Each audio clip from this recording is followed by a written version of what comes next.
Hi guys, গরম কেরম পড়েছে বলো। আর এখনো হোলি কাটেনি, হোলি কাটলে তারপরে গরম পড়ে, কিন্তু তার আগে এত গরম পড়েছে। আমি ছাদের উপরে ভিডিও বানাতে এসেছি। কি সুন্দর হাওয়া দিচ্ছে, একটা ঠান্ডা হাওয়া। ভিডিও বানাতে উঠেছি, আমার এত গরম হচ্ছে, তো তোমাদেরকে কি বলবো, শুধু খালি ঘাম মুছছি। দেখো পুরো ঘেমে পুরো চান হয়ে পড়বে অতিরিক্ত। এখন তো সবে গরমে শুরু, ঠান্ডা কেটে গরম সবে পড়ছে।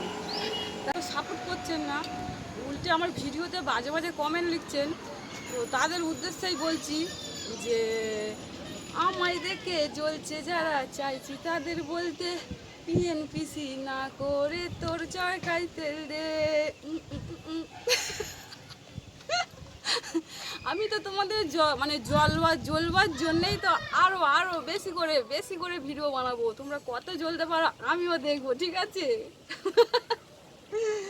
দরকার পড়ে আমি দেশের কাঠিটা মেরে দেবো, দাও দাও দাও দাও দাও দাও করে জ্বলবে।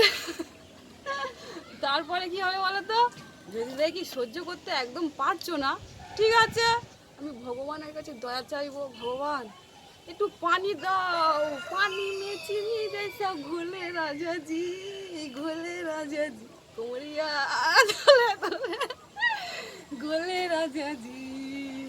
ঠিক আছে, আর বেশি কিছু বলবো না, ঠিক আছে।